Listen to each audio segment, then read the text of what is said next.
Blog Talk Radio. Welcome, everybody, to the Yaron Brook Show. And today it's, what is it? I don't even know what day it is. That's my life right now. It's Thursday. And I've got a guest on today I'm excited about. We've got a lot to talk about. And I think a lot of cool material to talk about. So, hey, Ben, how's it going? Ben looks like he's lost his audio. Ben, can you hear me? Yeah, it was Okay. the Bluetooth. Okay. So now you're good. All right. So we're back with Ben with audio. And for those who don't know Ben, just a quick, I had his biography here a second ago. I guess it's gone. But Ben is a fellow at the Ayn Rand Institute. He's a philosopher, a Ph.D. in philosophy from Champaign. Yeah. Yep. And worked at Loyola in New Orleans for a number of years as a philosophy professor. Joined the institute about a year ago. I think, is that right? Yes, just about a little over a year ago. Yep, just a little over a year ago. And if you follow the New Ideal, which you all should all be subscribers to New Ideal, then Ben publishes regularly in New Ideal. He's also going to be teaching, has been teaching, and will be teaching in the OAC, and is generally part of our team of intellectuals, team of philosophers and other intellectuals at the Ayn Rand Institute, guiding the Institute and guiding the material produced at the Institute and the teaching of Objectivism for the younger generations. So welcome, Ben. Thanks for joining us on the show. Thanks for having me, Yaron. Sure. It's a pleasure. So usually when I have my guests on, I start with, and I probably should have warned you in advance, but I forgot. I start with just asking you about your journey in Objectivism. That is, how do you discover Ayn Rand? How did you get interested, involved? What led you towards philosophy? So just give us a quick early bio. Well, okay. So the quick story is that I started out early in life. I had a lot like you. I think I had the opposite view of everything I currently hold. I was basically a religious liberal on the left, and the two big factors that got me introduced to Ayn Rand were, one, I was in debate in high school, and there was a category of debate called Lincoln-Douglas debate, which was more philosophically oriented. And I started to hear her arguments popping up in debate rounds. And the thing about debate is that you have to argue both sides of the topic. And so sometimes, I needed arguments that I could use, even if I was advancing a position I didn't agree with. And so I started using some of her argument for that reason. So what were you reading at that point? What of hers did you read at that point? The first thing I read was Philosophy, Who Needs It? Okay. And that was useful because, it involves, there's a number of essays there where she critiques contemporary philosophers of the day. And I needed critiques of some of these philosophers like Kant and Rawls, who I was hearing arguments from. And one time I considered myself to be a Rawlsian. I agreed with Rawls, but everybody else did too. And so they were using Rawlsian arguments. I needed some answers to Rawls. So I read the Untitled Letter and used some arguments from there. That was how I first heard of her. At the time I was reading Philosophy, Who Needs It? I thought, well, this is interesting. I didn't agree with it, but I definitely thought she was interesting. And then I heard about the essay contest for the Fountainhead. And I thought at the time, well, I don't agree with any of this Randism stuff, but maybe I can win some money for college. Yeah. And I'll write a devastating essay critiquing the philosophy of the Fountainhead. Well, it turns out that I was so busy that year, I didn't even finish the book by the time the essay contest deadline rolled around. But by that time, it sort of didn't matter because I was hooked in spite of myself. And so I kept reading, even though I wasn't financially incentivized anymore. So did you enter the essay contest? No. And that's, I think, one of the great values of the essay contest that are not captured is all the people who read the book with the intention of entering the essay contest, because I've met a few of those, but who actually never do, but get hooked. Yeah. So and I did that in spite of my initial disagreement. Yeah. Now, it didn't happen. It's not like I changed my mind overnight because of that book, but the Fountainhead definitely shook me up in really big ways. I identified the most with Peter Keating. I thought, this is where my life was going, and so it scared the hell out of me. Yeah. And yet I found Rourke really inspiring and wanted to be more like him. And so I started to explore, and I read Virtue of Selfishness and read Capitalism, the Unknown Ideal. And that's where my political views started really to change. I actually read OPAR before and ITOE before I read Atlas Shrugged, which involved some spoilers, but it was the book right behind you right there. Dr. Peikoff's book is really the one that solidified it for me, because at the time I'd been going back and forth a lot. Like I found all the books I could find in the university library critiquing Ayn Rand and critiquing objectivism, and I thought that they raised some interesting questions that they didn't quite seem on point to me, and I went back and forth a lot. There's a lot of doubt, but that Dr. Peikoff's book really kind of solidified it for me, because it showed me how all the ideas fit together systematically, and made it a lot easier for me to understand what the answers to some of these criticisms I was hearing might be. And the rest is basically history. Yeah. That was about a year-long process, I think. So that was in high school? All of that was high school? Senior year high school, freshman year college. Okay. Stretched out between. And we met for the first time at Champaign? Oh, you and I think, I can't remember if you came to Champaign when I was there, but I mean, I certainly would have met you at one point at one of the early conferences I went to. My first one was 97 and then 99. I think. Oh, yeah. So you probably met him in 97. So that was before, because I gave a talk. I think you did invite me to speak at Champaign. I think it was you. You were running the club, the campus club in Champaign when I came out there. We had so many people come. I can't remember all of them, but and then I had the internship at ARI while I was still in grad school in 03, 04, which delayed my dissertation completion a bit, but ended up being a good thing, I think. Yeah. Good. So let's talk a little bit about, something that's in the news a lot, and people talk about a lot. And, there are two approaches to it. One is people who kind of say, well, some of this is true, and others who dismiss this out of hand. And that's the conspiracy theories. I think Alex Jones is probably the most famous, just because he's in the news so much. But really, conspiracy theories are everywhere. But, you've got the Soros conspiracy theory. He basically runs the world. He's the devil from the left. You've got the Koch brothers, who are conspirators of the right, and then you've got all the way to the Elders of Zion. And I still hear the Bilderbergs. I thought the Bilderbergs were passé, but I still hear the Bilderbergs and the Rothschilds and running the world. So don't forget about the lizard people. Yeah, I never knew how serious to take that one. The other ones, I think they're serious about them, but I don't know. I mean, who knows? Because there's one about the Queen of England too. I think that's the LaRouche people think that she runs it. That's right. I should know that, because the LaRouche people hounded me for a couple of years. They were after me, so I should know. But yes, the Queen of England, she runs everything. It's all run from her. So, and there are lots of them, and they come up all the time. And then, of course, there are real conspiracies, like what we're seeing with the Catholic Church, and people do bad things, and they do bad things in organized way, and the real conspiracies.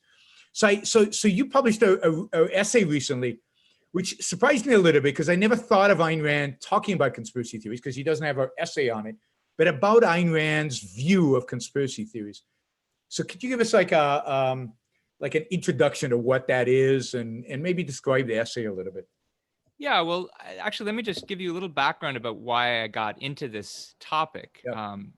I got interested in it because of my background in philosophy and in particular in epistemology, and it started actually. I was teaching a logic class in grad school. It was right after 9/11, and I was starting to hear all these 9/11 truther conspiracy theories, and I wanted to have nice case study that I could work with in my class of really sloppy reasoning. And I dug into some of these 9/11 conspiracy theories, and I worked up a nice case study that I could have the students analyze. We could talk about that later if you're interested. Yeah, no, it's an interesting one, because I've actually gone up against some of these 9/11 so-called truthers. So I actually really dug into it, and I looked at all their arguments, and I started to see patterns, and they're really good examples of, in many cases, of what Ayn Rand calls the arbitrary, of speculating about possible explanations for things without any ground in the evidence, where your imagination is really what's running things, and in this case, at least, your fear. So I became interested in them as examples of arbitrary reasoning, and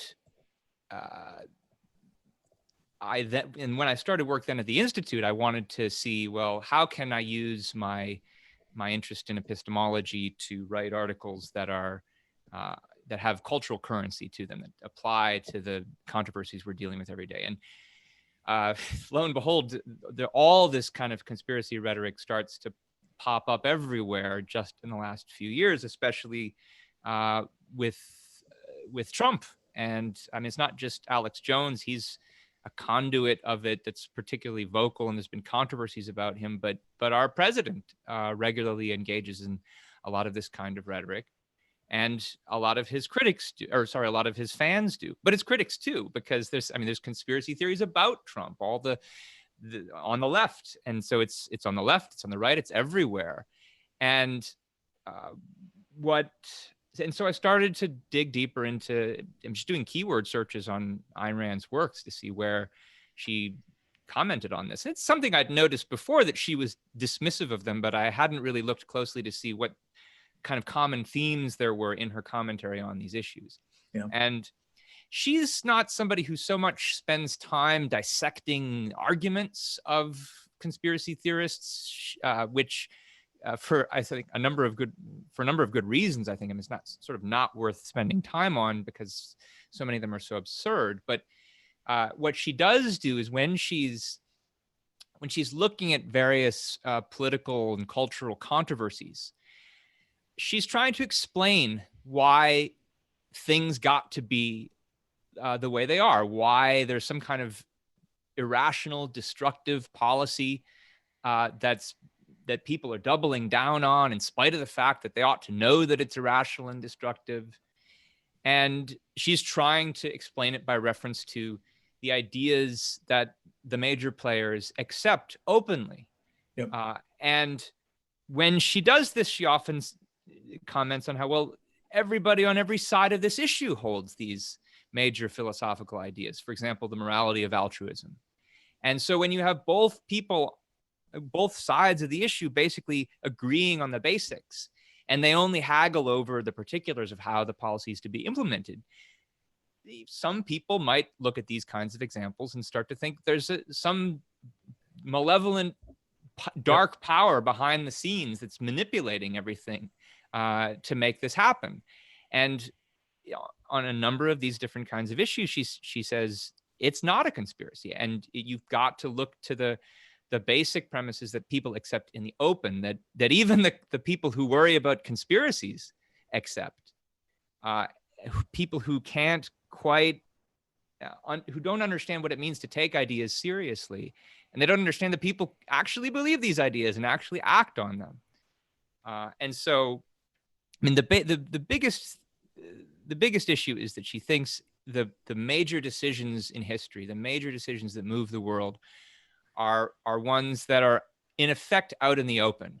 Now there is stuff that happens, in the back room. So before we get to that, I want to dig a little deeper into what this out in the open means. Sure. I mean, what makes Rand unique, I think, among intellectuals, certainly today, is the idea that she believes that history is moved by ideas, and that those ideas are not hidden ideas, but they're ideas that almost everybody accepts. And that when you analyze the events of the day, you analyze, why people did what they did in 9/11, why we responded the way we did to 9/11, let's say, all of that, there's no hidden agenda here. There's no some secret cabal that, Bin Laden told us why he did it. And Bush was motivated by something when he did what he did. And it turns out that he's motivated by altruism, just like the pacifists are motivated by altruism. Yeah, at the end of the day, there's no that big of a difference between them. and that it's the ideas are in the open, and that the ideas move history, and ideas move important events in the world. There's nothing else. Yeah, I mean, 9/11 is a good example to discuss that. I mean, she obviously didn't comment on this, but since your listeners are probably more familiar with it, the essence of the various theories about the truther view is that our government either planned and actually executed these terrorist attacks, or at the very least, they say they knew that it was going to happen and they kind of let it happen. And the reason that they did this was because they wanted to use it as a pretext to go to war in Iraq for oil or something like that, or Halliburton wanted to get defense contracts or what have you. And it's imputing these motives of secret greed, and they're launching a multi-billion-dollar war just so they can line their pockets with a few million. But as I'm sure you're aware and you've commented on many times in the past, the reasons why this happened are far more transparent. I mean, as you say, both sides of our political party, and especially in our foreign policy, there's a long time commitment to the idea that the United States' interests are not the most important ones, that we need to be deferential to other countries, that we can't have an aggressive foreign policy, and there's decades of appeasement that have contributed to this the buildup of this threat. And then it even gets down to the very detailed level where you have the various 9/11 hijackers in this country doing training on airplanes, but nobody wants to ask any questions about that because these are foreigners and we don't want to be discriminatory. We don't want to upset Muslims, we don't want to tag them as Muslims. Right. And I mean, there are probably a lot of other things. And I don't think everything about the way that the attacks went down was simply because of altruism. A lot of it's just plain old, good old fashioned incompetence on the part of the government. But that's also that's long-standing issue, and exactly what you would expect when it's not focusing on the task of national defense in the way that it should be, because it's busy focusing on a million other altruistic welfare policies or whatever, what have you. Yeah, and of course some people couldn't understand how can people be so evil? How can people be so how could they? The government could be that evil. The U.S. government could be that evil. But foreigners can't be that evil. Muslims can't be that evil. Individuals can't be that evil. They attribute all the evil to the powers to be, the conspirators. And of course, no. I mean, if you study what Bin Laden says and what he believes and what he thinks and what he's done and how he behaves, he's exactly that evil. And there's no surprise here. And he tells you exactly what his motivation. I mean, there were even people who thought part of the conspiracies were that the CIA paid him, right, to do it. So it even got to that point because people couldn't, well, I mean, there's a lot of reasons why people go to the conspiracy theories. Maybe we can talk about that towards the end. Fear is definitely part of that, but I think it's deeper than fear. But I think a lot of it has to do with the fact that we're not trained in our culture to think of ideas as guiding decisions and ideas as shaping history. That's not taught. That's not, so people look at the events of the world and they are bewildered. It's particularly if they share, as you said, the values of the people engaged in what they're doing, but they did the right things. How could this happen? And definitely a common theme is that in Rand's commentary is that she has some sensitivity to why people would believe in these conspiracies, because she understands that, the world is bewildering. And you sort of have to, if you don't know how to use philosophy to understand the ideas that move the world, this is sometimes the best that you've got left, because it's hard to understand the motivation behind evil. It's hard to understand that some people just want to destroy things for the sake of destroying things, that they don't have any kind of actual self-interested motive, that they just hate people, or that they're trying to convince themselves that they're good, even though they're not. There's a whole issue here of the role of irrational philosophy in rationalizing base motives. And there's a whole issue here also about one's view of evil. Yeah. Not just that people misunderstand what evil is, but that they have the view that evil is powerful. And this intersects with a lot in her philosophy, because, of course, she famously argued that evil is impotent and thrives only to the extent that it gains the sanction of the good. How does this connect to the issue of conspiracy theories? Well, because the people who believe in these conspiracies, they believe that evil is powerful. Yep. They think that some kind of dark forces behind the scenes actually have the power to pull the strings that move the world.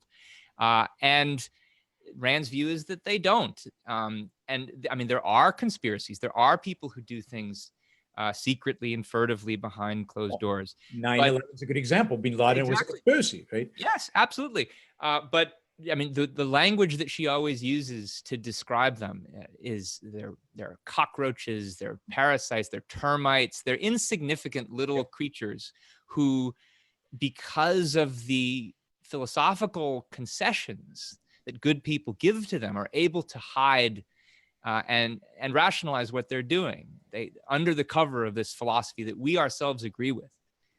And if we didn't give them that, if we didn't give them that cover, both intellectually and sometimes materially, they wouldn't have the power that they have, and they wouldn't be able to get away with the things that they do. So take Bin Laden just as an example of that, right?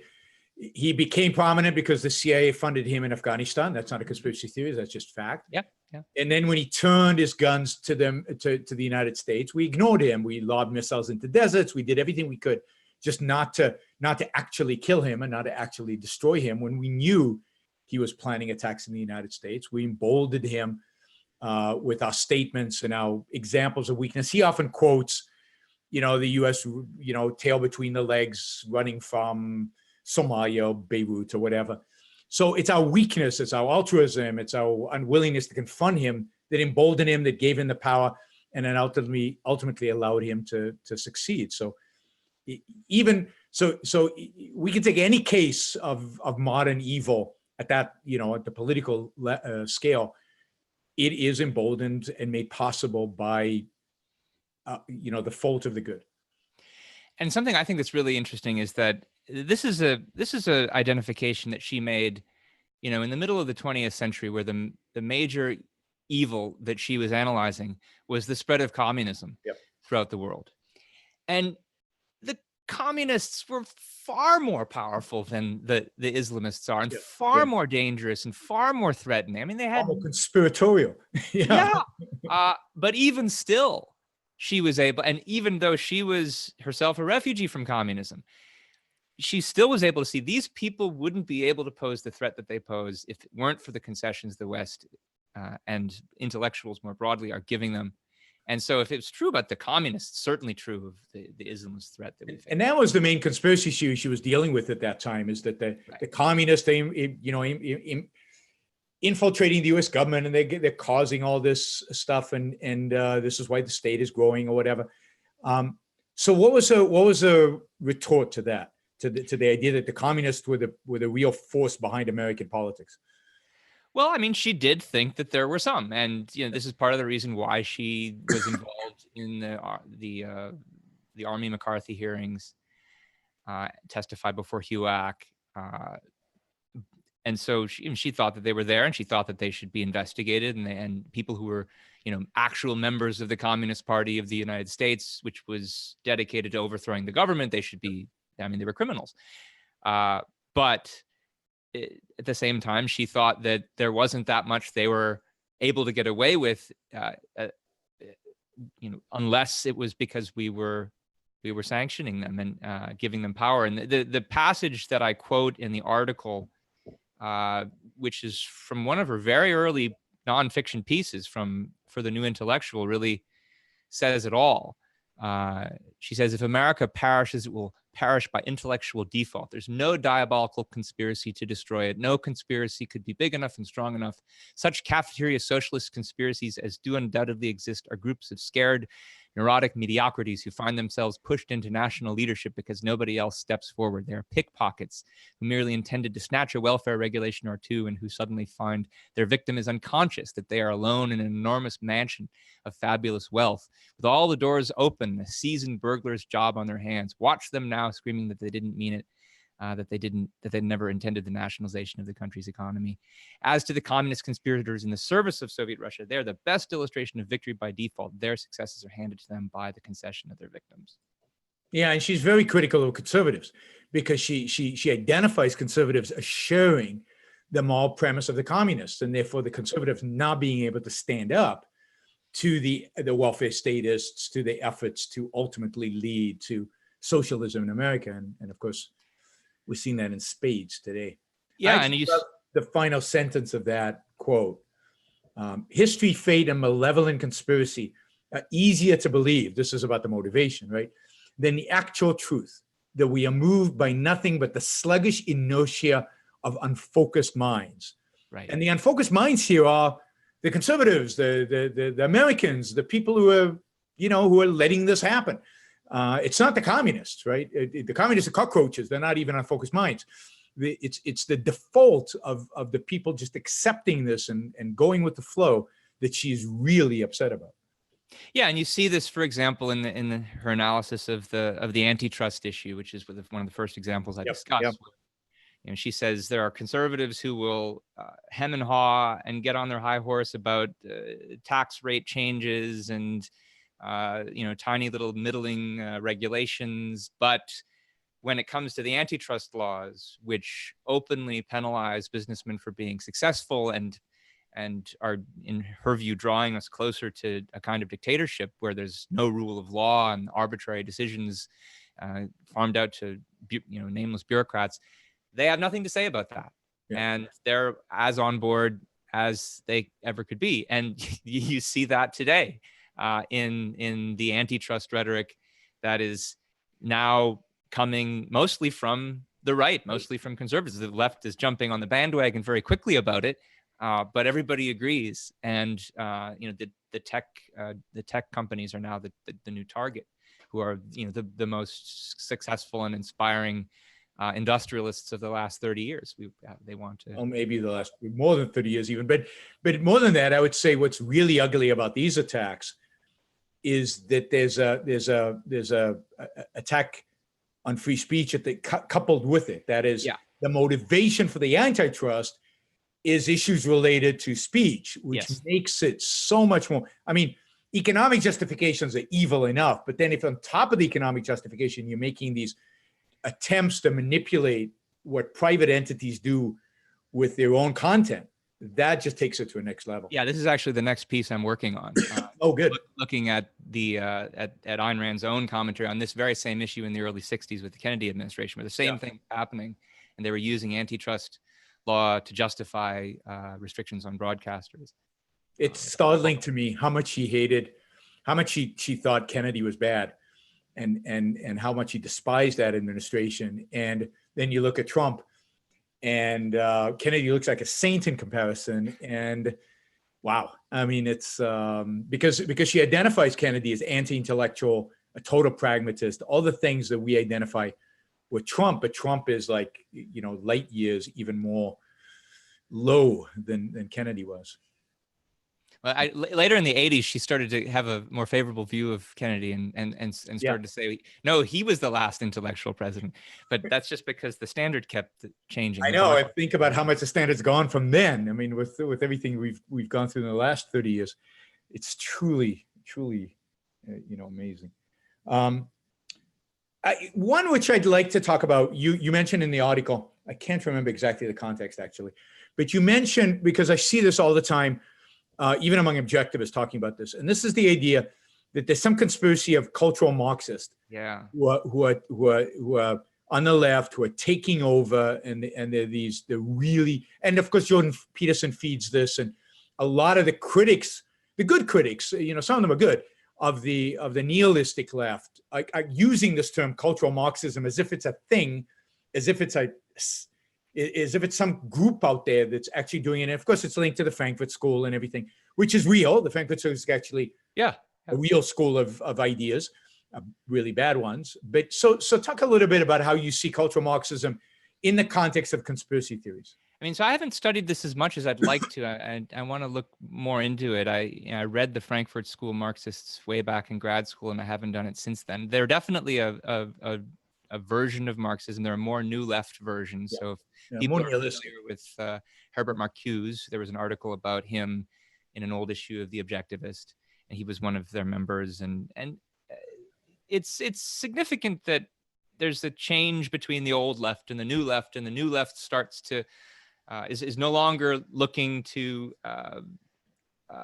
focus on how can we nationalize industry and have technology and progress. They're cultural in the sense that they're looking to the existing forms of culture that they think are oppressive, like the media and entertainment, and so there's a bridge between that and the various forms of postmodernism.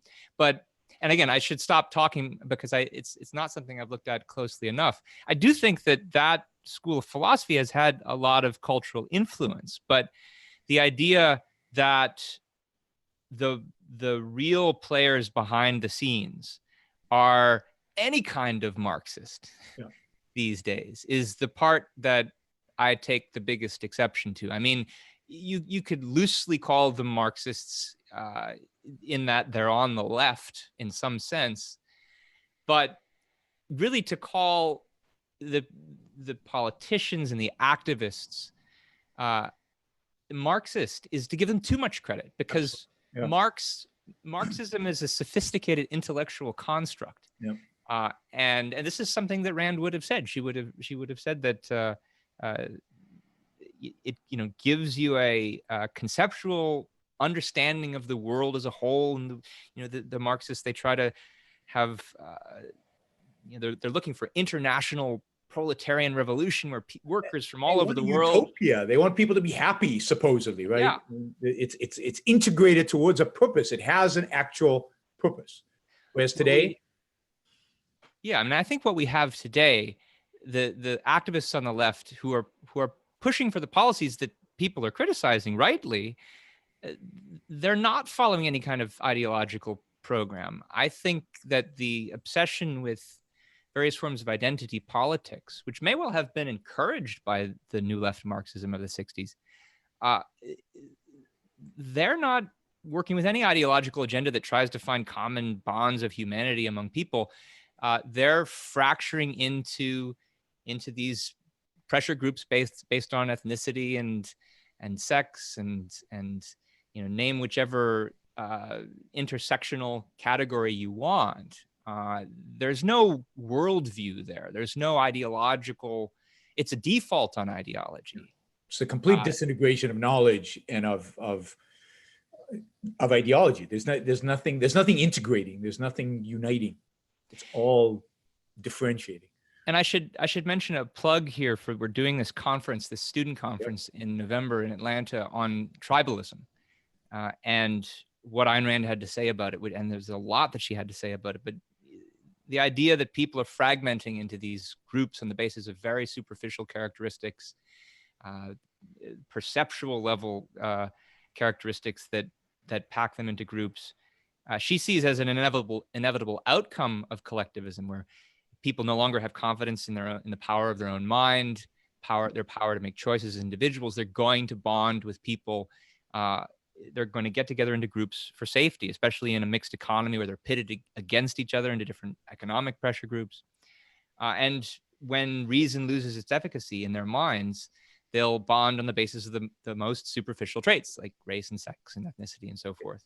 Yeah. And I should mention something else I want to do some work on in the near future is I think there's a strong connection between tribalism and conspiracism. I think that there are even hints about this in Ayn Rand's own work, especially if you take a look at her essay, Selfishness Without a Self, where she's talking about the tribal lone wolf, which is the person, in effect, who wants to be in a tribe, but has been kicked out by all the major tribes. And so he sees himself alone against the world, and he sees that the world is a conspiracy against him. I think that tribal lone wolf mentality, which is a particular kind of anti-conceptual mentality of the tribalist, that's part of the reason why we see a lot of the conspiracism around us today, and part of the reason why we see it on both sides of the political spectrum. Yeah, there's an interesting book that Daniel Pipes wrote years and years ago, before 9/11 even, and it was about conspiracy theories in the Muslim world. Yeah, I've heard about And of this. course, the Muslim world is ripe with conspiracy theories. Everything has to be explained by some, in a sense, mystical force, because the Jews or something, because they can't. They've abandoned reason, so everything is faith. So everything has to be some external element that's happening. So everything has to be somebody else's fault.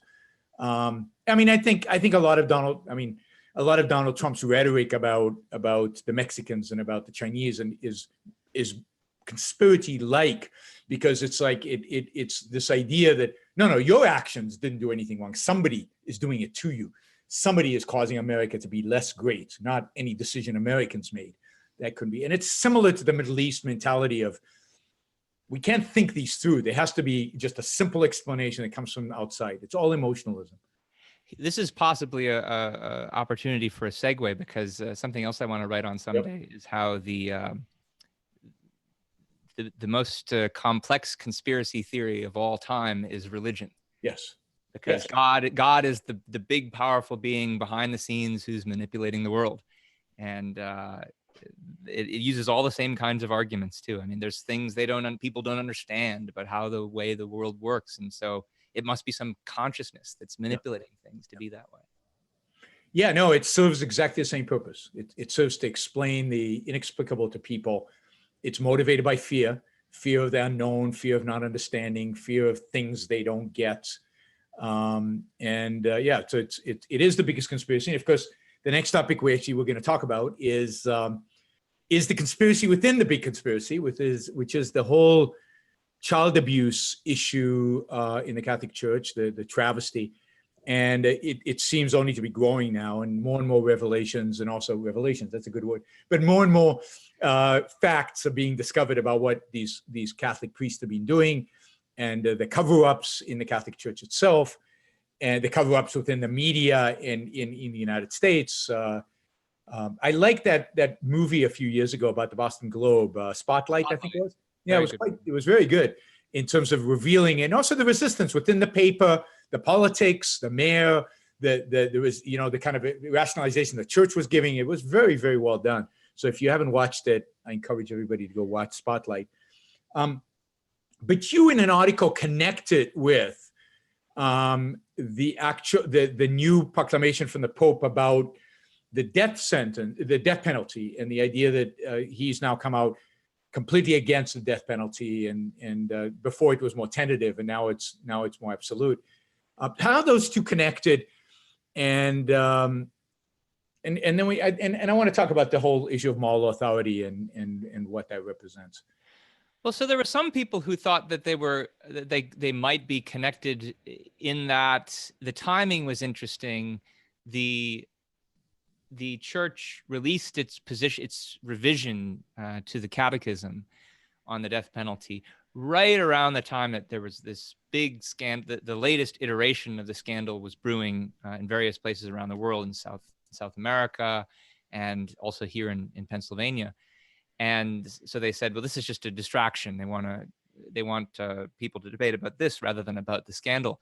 No. And there might be some element of truth to that. But I think that the bigger issue here is that they know that they're losing their moral authority. Yeah. That an institution that holds itself up as holy and as a source of moral guidance, to be impugned in such a way as it has been because of the sex abuse crisis, is a real threat to the people who they're trying to influence, to the believers, and they've certainly lost a lot of support and a lot of adherence because of it over the years, and the latest round is only going to make things worse. Yep. And so I think what happened was that they wanted to reassert their authority. Yep. And say these secular governments, they're killing people unjustifiably, and we're the church, and we're in a position to say that they're wrong.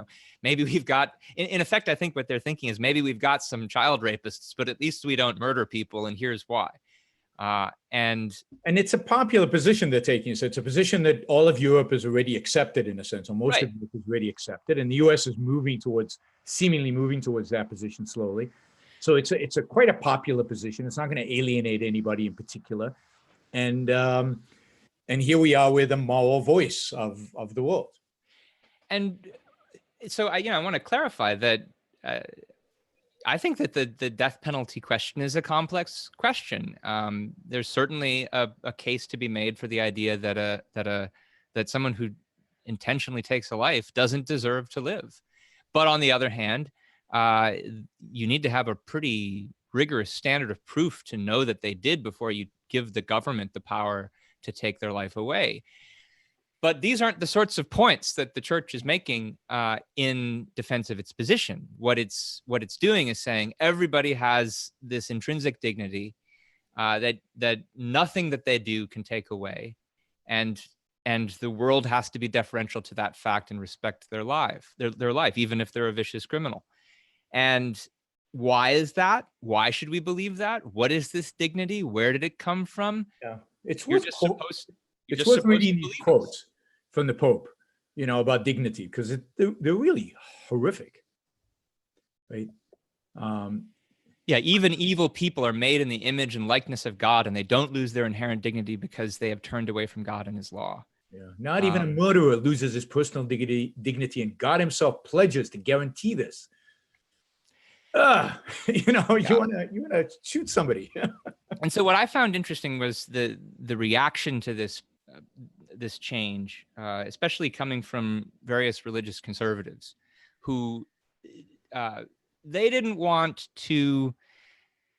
The main thing that concerned them was the church was changing its position. Yeah. And what we were told 100 years ago that this was okay, but now we're supposed to believe that it isn't. This is going against our tradition. This is going against the magisterium of the church, and they end up saying things like, when the church changes its views about these things so radically, it undercuts their credibility and their authority. And my question is, oh yeah? Yeah. I mean, you mean we don't have any good reason to believe them just because they say so? Well, that's an interesting point, but you should think about its implications more generally, and why it was that you believed what the church said 100 years ago, or why it was that you believe anything that's just based on some 1,000-year-old scripture that's supposed to come, from a mountain somewhere. And so the biggest point is that this is just both the controversy about the death penalty and the ongoing sex abuse crisis.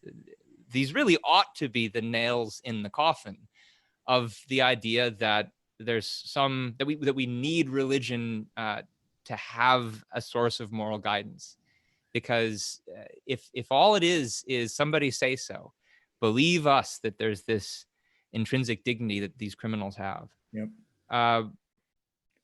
It's not too much different from the priests who say, believe me,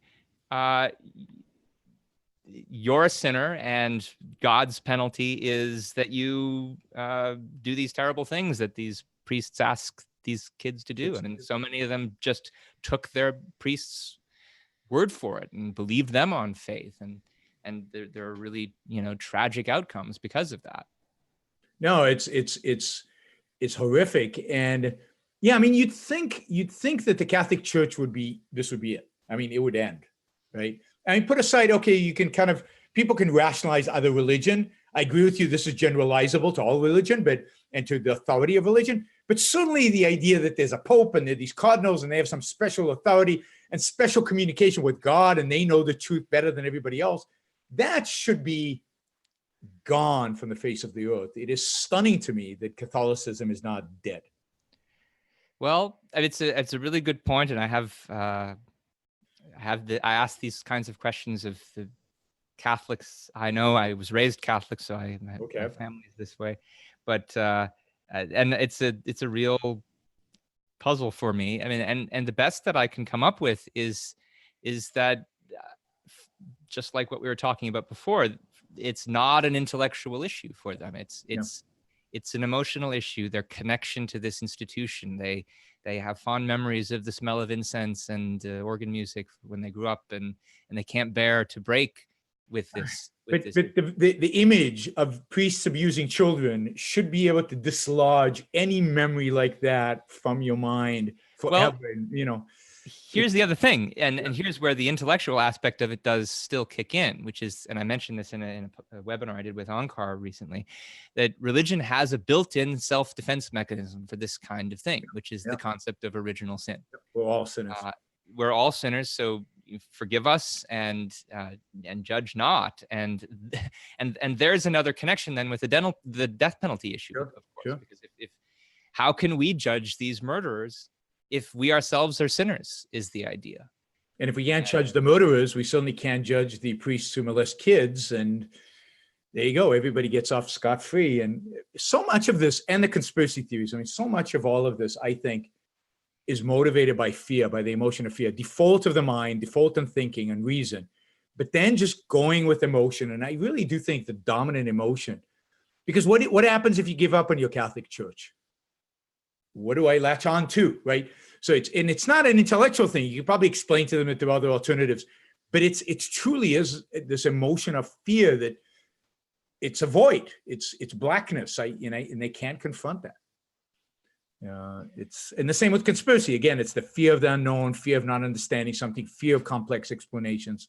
And I get that to some extent, because like I told you, at the beginning, I used to be religious myself. And when I started doubting, and I had doubts about religion before I discovered objectivism. I had doubts that I came up with on my own, and then, objectivism was just the nail in the coffin. But it's scary to give it up. And I went through about a year there where I was terrified, and I didn't know what I was going to do with myself. But that's one of the reasons why philosophy is so crucial to study on some level, because it does give you a way of understanding the world around you that doesn't depend on somebody say so.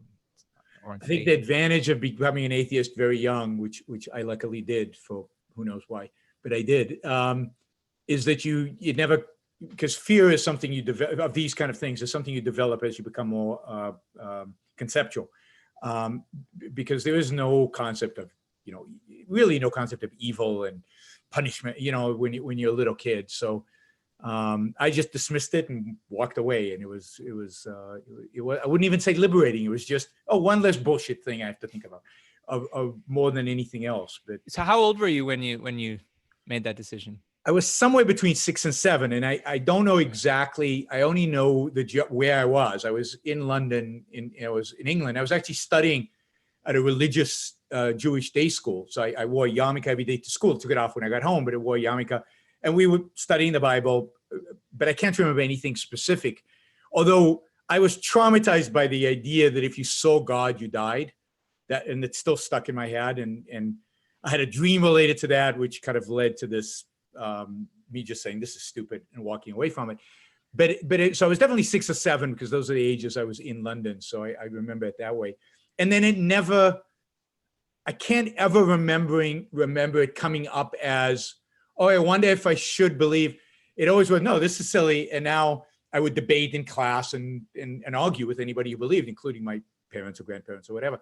So and we continued to study the Bible, and I continued to go to synagogue and do all the things you're supposed to do as a good Jewish boy.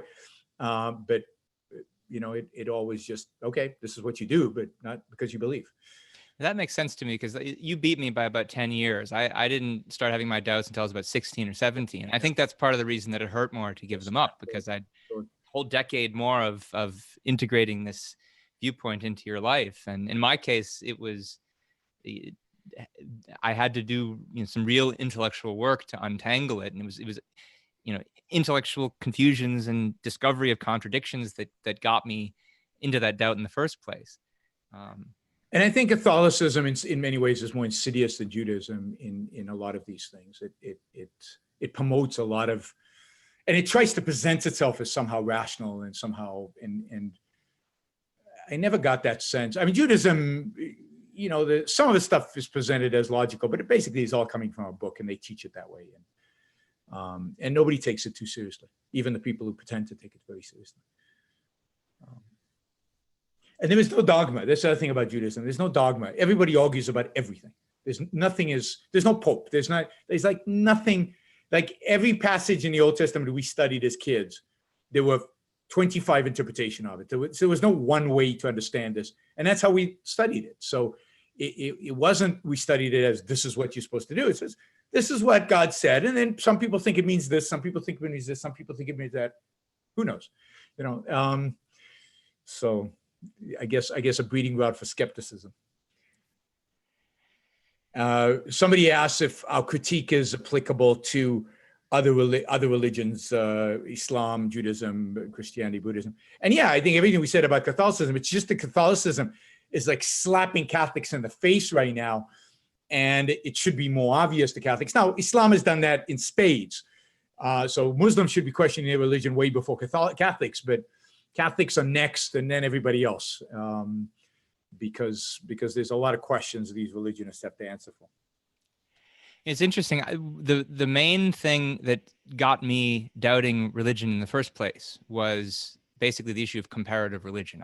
When I was in high school, I got to know some Jews. I got to know some Muslims. They were friends of mine, and I started reading their scriptures. I started reading the Quran, and it's like this says different things than what my book says, and yet this whole half the world believes it. And why is my book better? Because this is the one that I grew up with. Well, if I had been born somewhere else, I'd have grown up with a different book, and that's really what got me asking big questions about it. And that again, I think connects to the issue that for so many people, it's the accident of what they're born with, what their parents raised them to believe, and where they happen to live and who their friends are.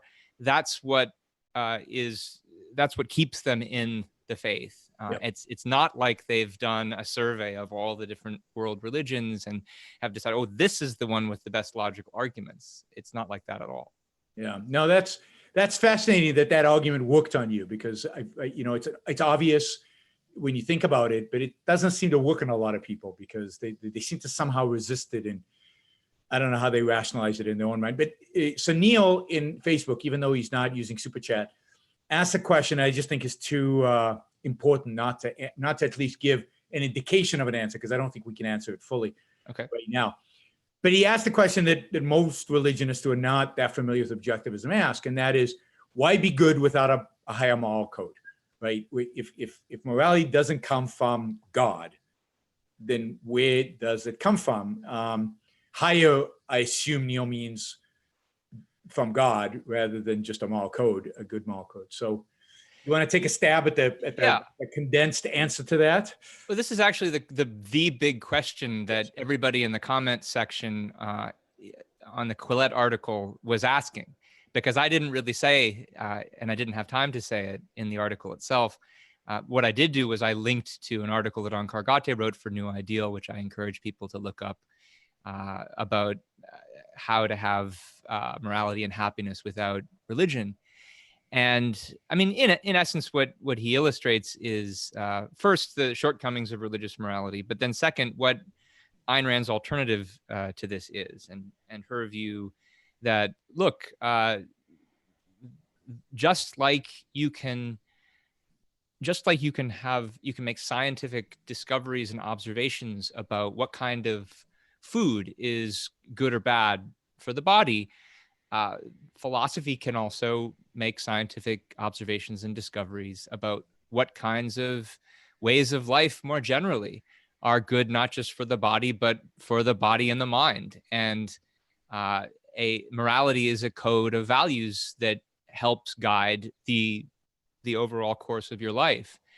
And in her view, there's two basic facts about human beings that form the basis for a moral code. One is that as living creatures, we have to survive by a definite process of actions. The way that we survive is using our minds to figure things out about the world, to create values and to be happy. And then the second important fact is that we have to make a choice to use our minds and to pursue these values. And we need morality to help us guide our choices. And it helps us, if you look at Ayn Rand's book, The Virtue of Selfishness, especially essay, The Objectivist Ethics, she lays out a list of principles and virtues that she thinks aids us in this kind of life. And I should mention, I did a course at OCON this past summer on Galt's speech from Atlas Shrugged, and that'll go up on YouTube eventually. But the first part of that course was on her idea of the morality of life, Good. As laid out in Galt's speech in Atlas Shrugged. Good. It might be worth putting that up as a separate video, just that portion of your course, because it's such a common question. It comes up all the time, and it's really if we can cook people in that, if people get that, then it's much easier to get the rest of the philosophy. And it's something that I've noticed. There's this whole discussion of right now between Jordan Peterson and his critics about this issue. Yep. And it came up in the session that you did with Greg and Jordan Peterson at OCON. How do you derive facts from values? Yep. And just one quick comment on that, which is that I think an underappreciated aspect of Ayn Rand's answer to that question is one is the facts about life, but second is the issue of choice, and that you've got to choose to live. You've got to want to live for these facts to apply to you. I think that some of the things that Jordan Peterson has got his finger on are pointing us to the fact is that one of those points is not enough. It's not just that there are things that biological entities require to stay in existence. It's also that for human beings, there's a choice you've got to make for any of those facts to have any force. Yes. And I think people like Sam Harris, for example, will talk just about the one point and deny the other one, deny the relevance. He denies it. He doesn't just ignore it. He denies it, right? Because he says there is no choice. Yeah, and you can see why without both of them, both Sam and Jordan are both missing, and if you put them together, but it doesn't work that way, unfortunately. It's not quite that easy. Good. Yes, I know. I think for those of you interested more in this, read Onkar Ghatel's essay in the New Ideal a few months ago. I think it was one of the first essays that went up in New Ideal, I think. Yeah, it's called Finding Morality and Happiness Without God. It was, Finding Morality and Happiness Without God. It's excellent. And then, of course, read The Virtue of Selfishness by Ayn Rand, the Objectivist Morality or Ethics, which is the first essay in the book. And you should definitely read that. But Objectivism has a objective, moral, scientific-based moral code, right? So it's not that life without morality, it's life with a morality, just a morality based on the facts of life and the fact that you choose to live. And, if you don't choose to live, none of it applies. As opposed to edicts that you're supposed to accept on faith that have no bearing whatsoever on your choices, that you're supposed to do just because, and it's not if you want to achieve anything else. It's just it's a commandment and a categorical imperative. And I mean, we're starting to see we've been seeing for thousands of years the fruits of that, but it's particularly salient with this latest scandal. Yep. Good. So let's go to another related issue, again, related to the church and related to religion and that's the issue which is controversial even among, I'm sure, the listeners today and among a lot of people who are fans of Ayn Rand, which is the issue of abortion. And you wrote an article about how people use science in order to, or the opponents of abortion are using science to try to attack a woman's right to an abortion. And I think it's a really interesting issue because you see it all the time. You see this issue of science and them raising the issue of science constantly with regard to abortion. I think you point out 3 examples of this, but I actually think there's a 4th, which probably, yeah. Yeah, well, the 4th is viability, which is the one that is not so much deals with the first trimester, but because they don't want to argue about the first trimester. I mean, it's much more convenient for the anti-abortionists to argue about the last trimester, even though there are barely any abortions in the last trimester. But the first trimester is more difficult. But the 3, tell us about the 3 uses of science that to object to abortion, and then we'll talk about why very relevant to the philosophical, moral, ethical decision or legal decision about abortion. Sure. So the first one is almost always the first one I hear when I would teach this controversy in college, is the heartbeat issue. But the fetus has a heartbeat, and so it's alive. And I mean, to some extent, this is true. At a certain point, you can detect either the actual sound, but even before that, with ultrasound, you can detect the visual evidence, at least, of some kind of something that looks like a heartbeat, at least. Whether you should really consider that biologically a heartbeat is an interesting question. But so that's one point. Second is the issue of fetal pain.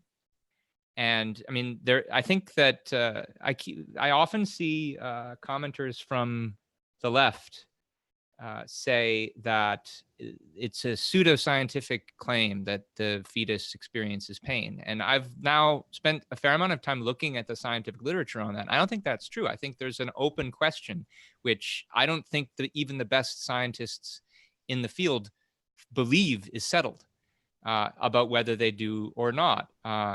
And it's a very complex debate. But the argument they make is, well, if they can feel pain, then abortion would cause pain. It'd be awful. And then the third is just the fact that the fetus has human DNA, which we've known for decades and decades, obviously, not 100 years. But that's definitely an important scientific discovery. It was the foundation of modern embryology. But their idea is, well, if it's got human DNA, it must be a human being, and therefore it's wrong to kill it. Yep. Those are the three big ones. And the one that I spend more time talking about the pain issue and the DNA issue in the article, because the heartbeat is a little bit easier to dispense with, because I mean, lots of living creatures have heartbeats, and unless you're a vegetarian, that doesn't stop us from sometimes having reason to kill them. And the same issue really is what's at stake with the fetal pain issue, which is that, I mean, lots of animals besides human beings feel pain too, but unless you're a vegetarian, and most anti-abortion people aren't, that doesn't seem to, by itself at least, justify the idea that they have rights. Now, I mean, it's not like it's a completely irrelevant issue. If for example, you're pregnant and you want to have a child, Sure. and there's different medical procedures that might be involved in having that, you don't want to cause unnecessary pain. There's good evidence that when the fetus is subjected to noxious stimuli in utero, that it can have adverse health effects on it later on in life. And, you know, if it turned out even that you didn't want to keep the child, say you wanted it originally, but it turns out there's some birth defect and you need to abort it, there's no reason to cause it pain if it could feel pain. And so, yeah. But the end of the story is nothing here helps establish that the child has rights, or even that there shouldn't be an abortion, for the reason I already mentioned about how animals don't have rights either. But also, I mean, there's such a thing as fetal analgesia. You can actually you can numb the pain that the fetus feels, and so, I mean, at most, what any discovery of fetal pain would give us would be, maybe you should give some painkiller to the fetus before the abortion happens. Well, but there's also, isn't there a tradition in philosophy, certainly like Paul Singer and others, where all of morality is kind of, and this is why Paul Singer is a huge animal rights person, because the standard for morality is the absence of pain. And once he established that standard, give him credit at least that he's willing to go all the way to animals, because he says as soon as there's pain. And I wonder what his position on abortion is. Well, that's interesting. Probably actually. a lefty, right? So Peter Singer he's actually in favor of abortion. So how does he and do in that? fact, he's even in favor of infanticide. And it's in cases where he thinks it would use too many resources and deprive people of those resources. But So he measures the relative pain in a utilitarian sense of. Yes, but more important for his position, as I understand it, and I think this is true of most utilitarians, is that even most utilitarians don't think that every kind of pleasure and pain matters. if there's not a sufficient degree of self-consciousness that an organism has of its own pleasure or pain, then they don't think that it has any intrinsic value, which of course I think raises all kinds of interesting questions about the merits of utilitarianism, because if we discover, oh, it's not the pleasure or pain by themselves that have value significance, you start to see that they have to build more facts about consciousness and reason in to understand the value, and that I think pushes you out of utilitarianism. Yep. There are a few, I think, utilitarians who are against late-term abortion for that reason, but not too many. And one of the things that I think is really interesting about this controversy, and it connects then also to the DNA question, is that and one of the reasons I'm interested in this whole controversy is because I think the whole abortion question is a really excellent example for understanding what is distinctive about the objectivist view of rights. Because it's really on this kind of topic where you see a really clear-cut distinction between what objectivists think rights are for and what other people think they're for. So your typical religious conservative is somebody who thinks that rights are these intrinsic attributes that are sort of magically assigned by God. And that's the reason they think we should respect people's rights. And so if that's what you think they are, then there's nothing improbable at all about saying, well, maybe the fetus has rights, maybe the infant has rights, or maybe the embryo has rights. Heck, maybe the sperm cell has rights.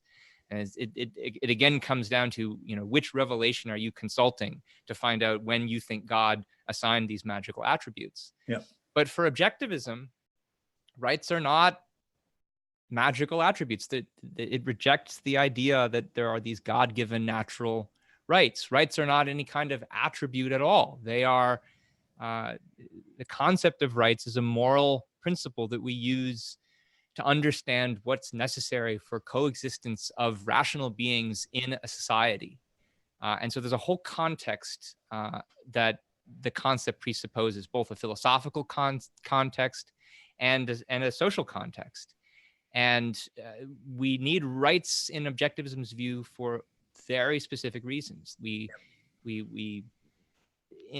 I like here to reference Ankar Gatte's talk from a couple of summers ago, where he in Pittsburgh on productiveness. Interestingly, there's a little clip from that talk which is up on YouTube, where objectivism is about love for productive ability, and he uses this point to illustrate, for example, what's weird about the libertarian view of rights. That libertarians say you've got a right to do anything that doesn't hurt anybody else, and your rights begin where my fist ends. And he says this is image of people running around with their fists.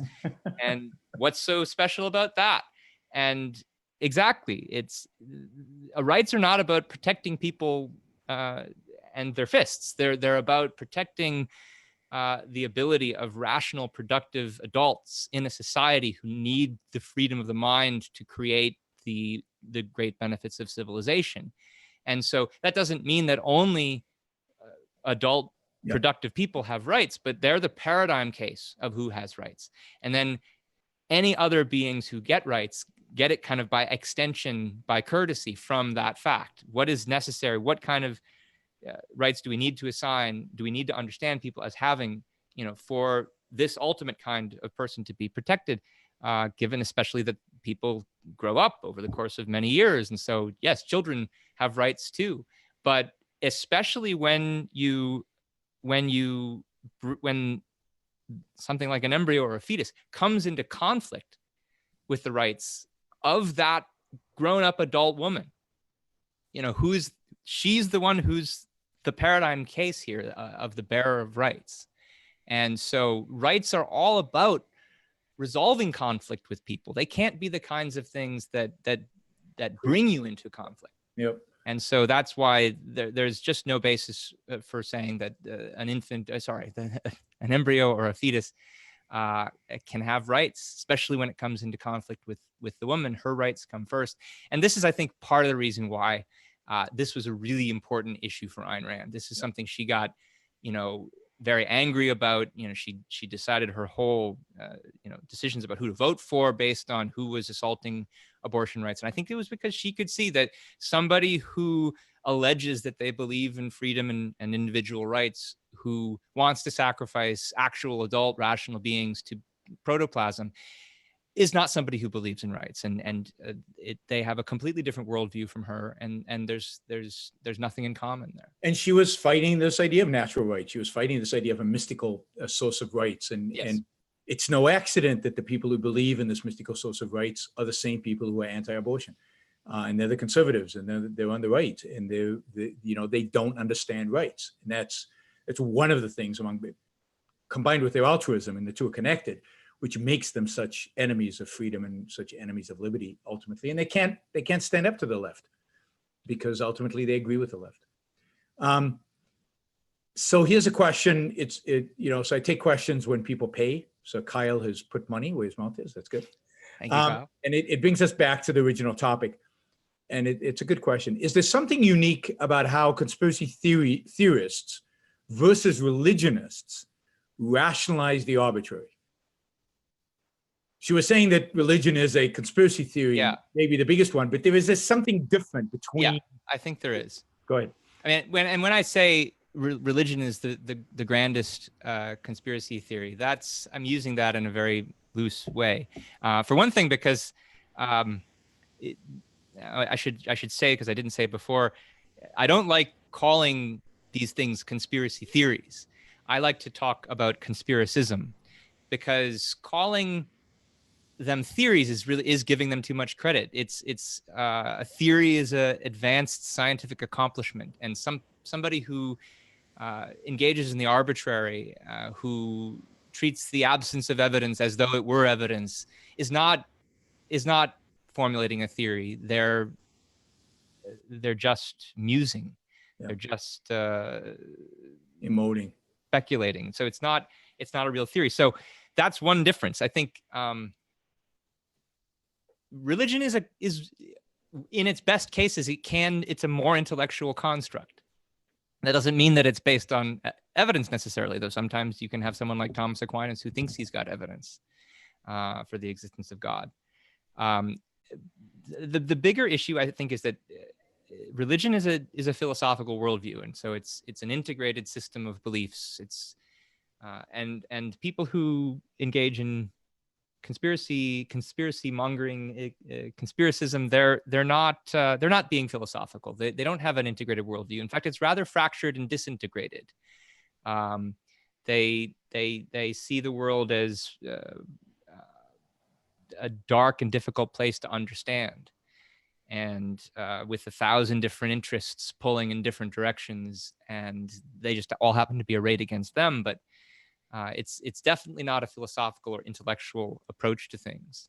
The closest thing that I can think of to conspiracism that's also philosophical is Marxism, where Marx has a philosophical theory that leads him to think that the world is being controlled by evil capitalists. But even there, Marx isn't really a conspiracist, because he doesn't think that he thinks that the capitalists are being pushed along by the forces of history just like everybody else. He's a determinist. So even that's not really conspiracism in the way that it is for the Alex Jones types of the world. So you got one more question. At what point does an unborn or born child obtain rights according to objectivism? This is always the question that comes up. Yep. And I'll start by giving the pat answer, and then I want to say take a step back and elaborate a little on it. So, I mean, what Ayn Rand says in her essay of Living Death is that a child cannot begin to acquire rights until it is born. Now, so birth is obviously a really important point for her, and I think the major reason is that she believes in individual rights. And you can't acquire individual rights until you are individuated physically and physiologically from the other person. And that's for all the reasons that we talked about before, that the reason that we need rights is because we are separate individuals living in a society, and we need to have concepts that designate the space, that we have freedom to operate in if we disagree with other people, because we're individuals, because we're not like Siamese twins who are all bound up together in a big collective. We have free will, and we sometimes agree and we disagree, and we need to have a way of engaging with other people voluntarily. So individuation is a really important fact. And of course, it's not until you become physically individuated that you then begin to acquire a rational capacity. Now, it's interesting that she says you can't begin to acquire rights, because I think that suggests, well, you're not born with a whole set of them. You get more as you grow up, because you need them more as you grow up, because you become increasingly individuated and autonomous. But so that's her position, and I agree with it. But I want to make a broader observation about the question, which is that I think that the question often comes up because people are on the premise that rights are a kind of magical attribute that suddenly magically appears at a given moment. And that's the whole premise that I want to challenge. And then they pick and choose the moment, whether it's conception, which is kind of the religionist moment, or it's pain, which is kind of pseudo-philosophical component, or it's viability, which is the more scientific and supposedly rational view of it. Right. And what this really is an instance of the bigger question that people ask about borderline cases. And so here's a case where Rand's view on rights intersects importantly with her epistemology, her work in Introduction to Objectivist Epistemology, because rights, like any other concept, are a concept that human beings form to try to categorize and understand the world. And we don't just gaze out at the world and see the world subdivided already for us with nice little dotted lines, dividing the world up into categories for us. We have to form concepts by observing similarities and differences and deciding which similarities are more important cognitively for understanding the world. And that's true about the concept of rights as much as it is any other concept. We are the ones who have to draw the line where rights begin. And that doesn't mean that it's subjective. That doesn't mean that it's arbitrary, because there are observable facts that we can use. There's a really important difference between an infant that's been born and a fetus in the womb. It's the difference between being physically connected to another person and not. And it's just that is the difference that makes the biggest difference for all the other issues that we talked about. And so, a consequence of this, I think, is that the birth isn't magical. There's no the heavenly choir doesn't start singing all of a sudden as soon as the baby is born. There's no light that comes out from behind the clouds. It's a decision that we make as a society. And I think that there's questions here about legal objectivity that are really important. So part of the reason I think why infants have to have rights is because once a child is born, you can't go around and say, well, let's see, does this child have the necessary level of rational conceptual development where we think they need rights? You can't tell just by looking. Yep. And so as a matter of legal objectivity, I think that the clear place to draw the line is at birth. That's in a sophisticated, civilized society. You might have reasons in different societies in different periods in time to draw the line slightly differently, maybe slightly before birth, maybe slightly after. But it's not a magical line. It's a line that we have to draw based on our knowledge of what similarities and differences are important for our understanding of morality and legality and life in a civilization. Yeah. All that is hard. It's much easier to just have a line dictated by some being from above. And it supposedly makes life much simpler. Of course, it makes life much more complicated. I'll give one other point about this to clarify a bit, which is, think about the age of majority. When does someone get to be old enough that we give them the right to vote, right to drive? Is it 18? Is it 17? Is it 16? What's the age of consent, right? So there's nothing magical that happens. It's different societies will need to draw different lines, but some line is necessary. There's an objective need for such a line, and there are differences in level of development that matter for where we draw this line. And I would argue that you need an out from that line, you know, by appealing to a court, by presenting some objective evidence that you can exclude yourself from that line. But yes, you have to have a line, and there are a lot of things. I mean, what's the right length for copyrights? What's the right length for patents? I mean, some of these lines, and there can be differences between societies and and they're completely legitimate, and they can be equally objective in within the context of the time and within the context of of that society. All right, we got 2 super chat questions. Okay. Let me start with the conspiracy theory one. Has the internet compounded the popularity of conspiracy theories?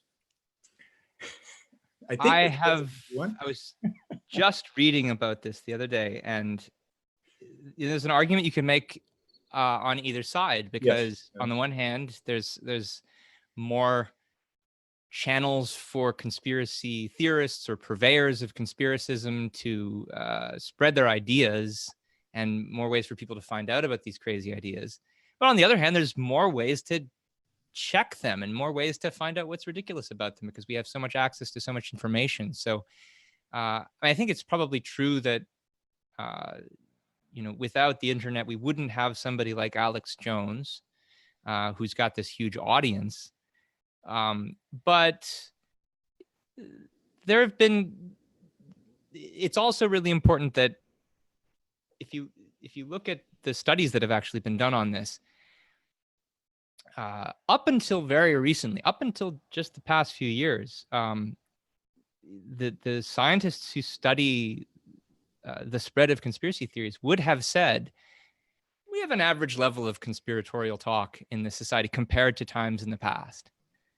So, for example, I'll recommend this book, American Conspiracy Theories by Joseph Usinski and Joseph Parents. They did a study of what they did was they did a study of the letters to the editor written to the New York Times and the Chicago Tribune between like 1890 and 2010. And they coded these letters for different kinds of language that were associated with conspiracism. And they found that there was a big uptick of conspiracism in the 1890s when people were worried about trusts and monopolies and capitalist conspiracies. And then it declined. And then there was a big uptick again in the 1950s when communism, when it was communist conspiracies that people were worried about. And then there was a decline since then. There's been an uptick again recently, but they theorized that the ages of conspiracy are the ages when there's political realignment happening, and different political alliances are merging and negotiating with each other, and people don't understand what's happening politically in the world. And I think that something like that's happening now. It's starting to happen. And that's a much bigger part of the reason why there's a spread of conspiracism, much more than any kind of technological issue. I mean, in the 50s, there was the new alignment that was happening was religious conservatives and free market types were first starting to get together in response to the communist threat. Yep. And we've been dealing with the collapse of communism for the last 20 years. What's happening to our political system because of that? And we can see that alliance really breaking down before our eyes right now in the person of Trump. The free market types are basically getting kicked out of the Republican Party. Yep. Because there's not this group that they're aligned against, and that's what conspiracism thrives from, is the perception of a kind of common enemy. Now, other enemies are starting to replace the common, have been replacing them for a while, and I think that's much more the reason why this is happening. Yeah, I think that's right. Here's a question, not exactly relevant to anything we talked about, but they're paying money. So, what about the theory that millennials are far left because they have been babied all their lives and see the government as a protector? This is less in my area of expertise, but I will say the following, because I recently did a little podcast interview on the topic of why millennials are so into socialism, because we have all these candidates like Bernie Sanders and Alexandria Ocasio-Cortez and Cynthia Nixon, suddenly there's socialists getting elected to office. And for sure, they enjoy much of their support from younger people. And when you look at the statistics that have been done, the surveys that they've taken, there is greater support for socialism, or more people who say they favor socialism among millennials than there are other age groups. But when you ask those same people what socialism is, they don't know what they're talking about. They associate it with, doing good and helping out society. And when you ask them other questions like, well, do you think the government should intervene in the tech industry or run the economy? They say no. So they don't know what socialism is. That said, I mean, it's probably true that there's something to the snowflake phenomenon that people have observed. Now, even there, I think it's unclear exactly how far it goes. I've seen competing statistics about how much millennials are in support of free speech. Sometimes they come out with surveys saying they have very low support for free speech, but then they change the question and the numbers go up. There's definitely something bad happening on college campuses. And it's part of the reason I got out, because it's very frustrating. But the bigger problems with the millennials that I taught it wasn't their political activism. It was their political apathy, if anything. It was their apathy about a lot of intellectual issues. And so I think you have a very small number, but of very vocal millennials who everybody's looking at and treating as representative of this generation. And the rest of them are much more passive and just letting this happen. And that's the bigger scandal, if you ask me, because what are those people going to be doing 10, 20 years from now? Who are they going to be voting for? It might not be socialists. It might be fascists, for all I know. I have no way of knowing. There's an educational issue here, because that's the core. That's the real key. It's, as we said, we started the show, right? History is shaped by ideas, and history is shaped by philosophical ideas, and that's about education. And if they're getting bad ideas, they're gonna vote in bad ways, and it's hard to predict exactly the spin, the way the badness manifests itself, but we can say it's going to be bad, given the ideas that they hold.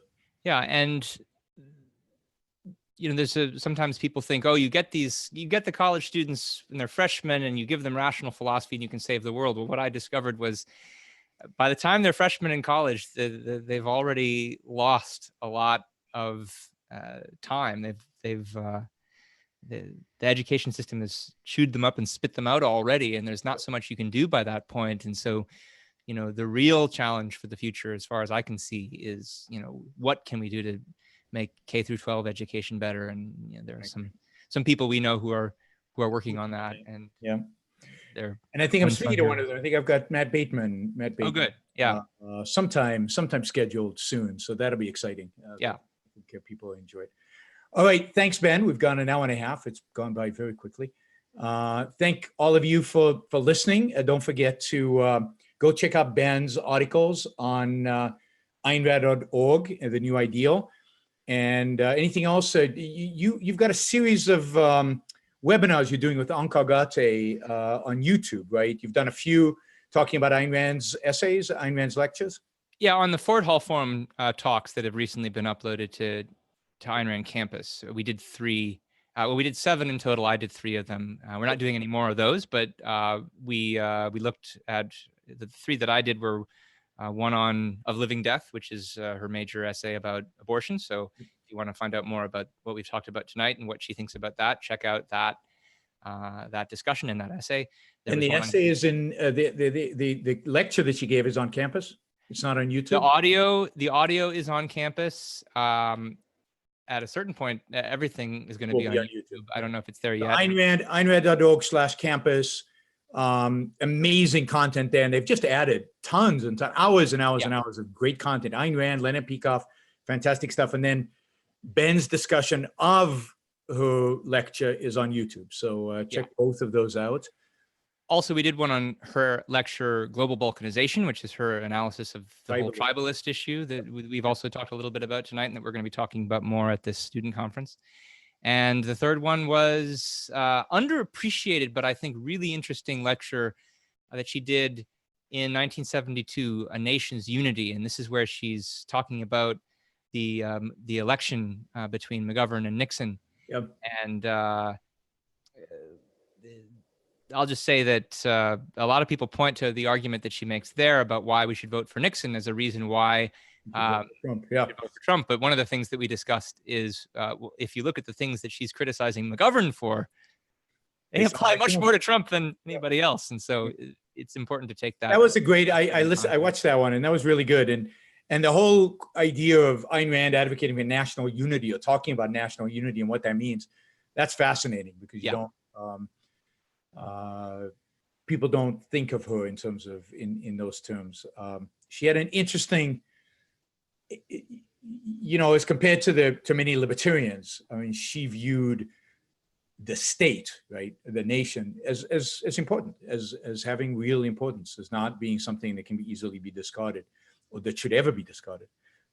So that our national unity is fragmenting, was then and it is now, under the weight of the mixed economy, which pits people into different pressure groups, and the tribalism that we've been talking about. And individualism is uniting because it's you know, if you respect everybody's rights, then we're united in our freedoms and in our ability to pursue our own happiness as individuals. So that's what unifies a properly united nation. So, and collectivism fragments us. It's the exact opposite of what people think of, right? Good, great discussion. Thanks, Ben. So I'll remind listeners again, you can follow Ben in all those places. Do you have a social media presence? Yeah, I've got a Twitter account. I think I'm at Benjamin Bayer. Okay. So that people can just search my name and I post all the stuff that I do up there. Good. And don't forget to go to Patreon and support the show so we can continue doing these interviews and do more and have better cameras and all the fun stuff. And subscribe. And of course, the most important thing that you can do tonight is share this with your friends, share it with strangers, share it with anybody. Just press the share button. It's really, really easy and really simple, and it adds a huge amount of value. Thanks, Ben. Thanks, Yaron. I will maybe see you at the Institute next week. We'll see. Yeah, this was fun. Yeah. Thanks. Bye.